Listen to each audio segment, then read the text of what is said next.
नमस्कार दोस्तों, मेरा नाम है कृष्ण मोहन। मैं हरियाणा काडर का 1977 बैच का आईएएस ऑफिसर हूँ। मेरा परिचय आपके सामने है।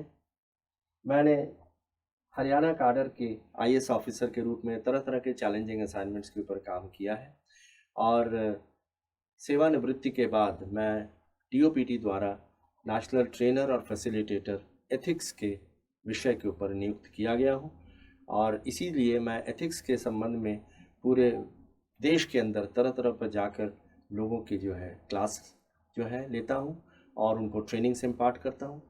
और एथिक्स, इंटीग्रिटी और एप्टीट्यूड आप जानते हैं GS4 पेपर जिसको कि भारत सरकार ने 2013 में इंट्रोड्यूस किया था, उसके अंदर पार्ट बी जो है वो केस स्टडीज़ जो है बहुत महत्वपूर्ण चीज़ होती है और उन्हीं केस स्टडीज़ के बारे में हम चर्चा करने जा रहे हैं क्योंकि जीवन के अंदर सिविल सर्वेंट्स में तरह तरह के प्रेडिकामेंट्स आते हैं, यानी दुविधा आती है, जिसमें कि सिविल सर्वेंट को ये निर्णय करना कई बार मुश्किल हो जाता है कि वो ऑप्शन ए की तरफ जाए या ऑप्शन बी की तरफ जाए।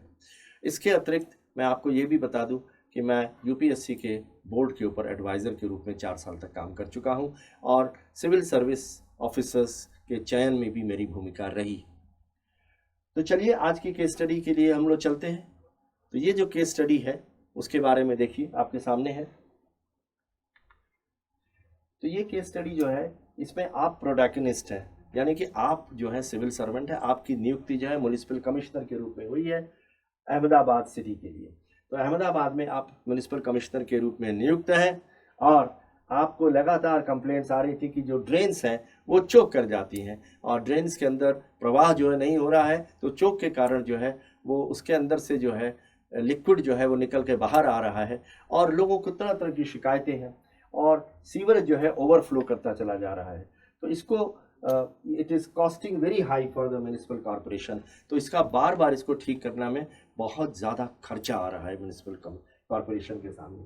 तो उसके बाद आपने एक इंक्वायरी ऑर्डर करी, इन्वेस्टिगेशन ऑर्डर किया, तो आपने ये पाया कि उसके जिम्मेदार जो है वो प्लास्टिक कप्स जो है, पेपर कप्स जो हैं, प्लास्टिक कप्स हैं, वो जो है बहुत ज़्यादा इस्तेमाल किए जा रहे हैं और उन्हीं की वजह से जो है सीवरेज जो है चोक कर रहा है, जाम होता चला जा रहा है। और आपने ये पाया कि जो बिजनेस मार्केट्स हैं उसके अंदर इस प्रकार के पेपर कप्स का इस्तेमाल ज़्यादा से ज़्यादा किया जा रहा है। तो आपने तुरंत म्युनिसिपल कमिश्नर के रूप में प्रतिबंध लगाने का आदेश दिया कि भाई इस प्रकार से कप्स को आगे से इस्तेमाल नहीं किया जाएगा और उसके कारण जो है बिजनेसमैन जो है अब प्रोटेस्ट करेंगे। जाहिर है कि जब इस प्रकार के पेपर्स पर बैन लगा दिया जाएगा कप्स के ऊपर, तो जो इससे अफेक्ट होंगे वो इसके लिए इस पर जो है वो नाराज़गी जाहिर करेंगे ही करेंगे। तो बिजनेसमैन जो है प्रोटेस्ट कर रहे हैं और थ्रेटन कर रहे हैं कि वो जो है स्ट्राइक पर, हड़ताल पर चले जाएंगे। अब देखिए वो ये भी कहते हैं कि देखिए they would lose business due to this action. उन्होंने कहा कि अगर आप इस प्रकार का एक्शन लेंगे तो उनका बिजनेस जो है लूज कर जाएगा और वो उनकी जो है बड़ी दयनीय स्थिति हो जाएगी जब उनको बिजनेस लूज करेंगे इस एक्शन की वजह से। तो अब चलिए आगे चलते हैं हम लोग। तो अब देखिए इसके अंदर क्या प्रश्न आते हैं। किसी भी केस स्टडी के अंदर हम लोग को सिस्टमेटिक ढंग से चलना होता है, स्टेप बाय स्टेप। तो स्टेप बाय स्टेप अगर चलने के लिए अगर मैं आपसे कहूँ कि इसके अंदर मुख्य बिंदु क्या क्या है, पहला है की स्टेक होल्डर, इसके अंदर क्या क्या है और की एथिकल इश्यूज के अंदर क्या क्या है। दूसरा है ऑप्शंस आपके सामने क्या अवेलेबल, यानी विकल्प कौन कौन से आपके हैं सामने हैं और उनमें से कौन से विकल्प जो है आपके लिए उचित होगा, एक या एक से ज़्यादा विकल्प भी। तो अब आगे हम लोग चलते हैं सबसे पहले स्टेक होल्डर और एथिकल इश्यूज के बारे में। तो देखिए इसमें स्टेक होल्डर कौन है। स्टेक होल्डर जो प्रभावित होता है, इस एक्शन की वजह से जो लोग प्रभावित होंगे वो स्टेक होल्डर होंगे।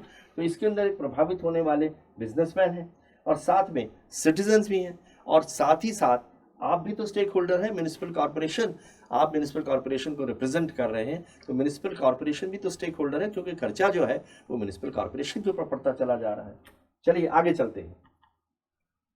एथिकल इश्यूज इसके अंदर क्या है। तो एथिकल इश्यूज इसके अंदर ये है balancing the interest of different stakeholder, यानी विभिन्न जो हितधारकों की जो हित है उनको बैलेंस करना, क्योंकि यही तो सिविल सर्वेंट के लिए आवश्यक होता है कि जितने स्टेक होल्डर हैं उन सबके हितों को बैलेंस करके चलें ताकि सभी जो है इस फैसले से जो है संतुष्ट हो जाए। और रिस्पॉन्सिबिलिटी फॉर एनवायरमेंट प्रोटेक्शन, यानी कि ये भी तो जिम्मेदारी आपकी है, आप सिविल सर्वेंट हैं, ये पर्यावरण संरक्षण की जिम्मेदारी भी आपके ऊपर आती है। और तीसरा है role of government in promoting environment sustainability, यानी सरकार का भी तो एक रोल है, पर्यावरण स्थिरता को बढ़ावा देने में सरकार की भूमिका। तो ये जो है 3 केस, इस केस स्टडी में 3 एथिकल इश्यूज इन्वॉल्व आ जाते हैं। चलिए अगला स्टेप देखते हैं। अब आपके सामने क्या क्या ऑप्शंस अवेलेबल हैं, यानी विकल्प क्या क्या है, क्योंकि केस स्टडी के अंदर सबसे महत्वपूर्ण हिस्सा होता है विकल्प का। तो जो आपके सामने विकल्प हैं उनकी मेरिट्स और डीमेरिट्स ये भी आपके लिए लिखना ज़रूरी है। तो ये हम टैबुलर फॉर्म में इसलिए रखते हैं ताकि हमको समझने में आसानी हो जाती है कि कौन सा विकल्प जो है सबसे अच्छा रहेगा। तो देखिए पहला विकल्प, इम्प्लीमेंट करिए बैन को, जो आपने बैन लगाया है पेपर कप्स के ऊपर इसको इम्प्लीमेंट करिए। अब इसकी मेरिट्स क्या है? मेरिट ये है कि इसकी वजह से जो एनवायरमेंटल इम्पैक्ट है वो रिड्यूस हो जाएगा। जाहिर है कि जब पेपर कप्स बैन कर दिए जाएंगे तो उनका जो कारण जो एडवर्स इफेक्ट है इन्वायरमेंट के ऊपर वो रिड्यूस हो जाएगा और इससे इन्वायरमेंट की सस्टेनेबिलिटी भी बढ़ती चली जाएगी। ठीक है। अब देखिए डीमेरिट्स, देखिए इट में रिजल्ट इन रेजिस्टेंस। तो डीमेरिट्स में क्या है कि जो शॉपकीपर्स हैं, दुकानदार हैं, वो उसको अपोज करेंगे, उनकी तरफ से रेजिस्टेंस बढ़ेगा और शॉपकीपर्स में लूज बिजनेस, इसकी वजह से उनका बिजनेस भी जो है वो बहुत कम हो जाएगा। तो ये इसके डीमेरिट्स हो गए कि नहीं? तो देखिए ऑप्शन 1 के अंदर हम लोगों ने मेरिट्स और डीमेरिट्स की बात करी। अब आते हैं ऑप्शन 2 पर, पब्लिक अवेयरनेस को बढ़ाएं, लोगों में जागरूकता बढ़ाएं। इसके मेरिट्स देख लीजिए, बैलेंस करता है सभी स्टेक होल्डर्स के इंटरेस्ट। इसमें सभी इंटरेस्ट, जितने भी स्टेक होल्डर हैं उनके इंटरेस्ट बैलेंस हो जाते हैं। It does not disrupt the business, यानी कि जो बिजनेसेस हैं उनका जो बिजनेस है, यानी शॉपकीपर्स का जो बिजनेसेस है वो भी जो है रुकता नहीं है, क्योंकि आप पब्लिक अवेयरनेस बढ़ाएंगे। और डीमेरिट्स ये है कि वो इतना इफेक्टिव नहीं होगा, क्योंकि देखिए बैन को एनफोर्स करना तो तब भी ठीक आसान है, लेकिन अवेयरनेस के द्वारा माध्यम से फैलाना थोड़ा समय इसमें लगने की संभावना है, इतना इफेक्टिव भी नहीं होगा और जितना कि बैन लगाने से हो सकते थे।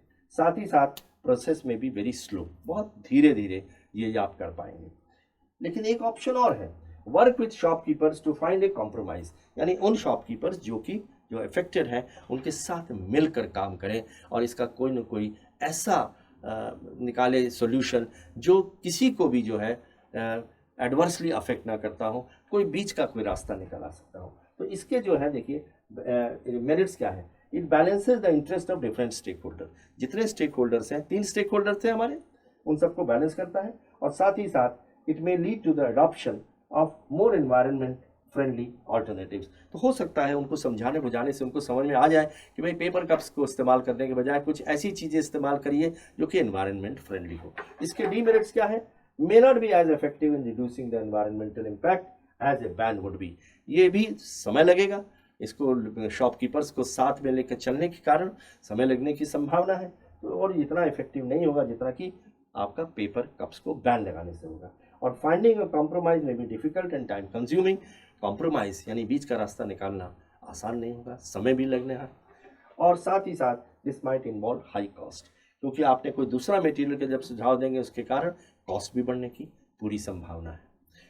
तो ये आपने देखा कि हमने इस केस स्टडी के को कैसे हमने इसका जो है रेजोल्यूशन किया। हमने 3 ऑप्शन निकाले, इसके अंदर स्टेक होल्डर्स क्या थे, एथिकल इश्यूज क्या थे, और उन 3 ऑप्शंस के अंदर से जो ऑप्शन हमको उचित लगा वो हमने इसके अंदर बताया। अब इन 3 ऑप्शन के अंदर कौन सा उचित है? जाहिर है तीसरा ऑप्शन जो था वो सबसे अच्छा था ऑप्शन, लेकिन उसमें टाइम कंज्यूमिंग जरूर होने वाला था। तो इस प्रकार से केस स्टडी का विश्लेषण करना जो है यही जो है आपसे अपेक्षा की जाती है। और आज का केस स्टडी यहीं पर समाप्त करता हूँ। बहुत शीघ्र ही मैं एक नई केस स्टडी लेकर कृष्ण मोहन आपके सामने पुनः उपस्थित होगा। तब तक के लिए धन्यवाद।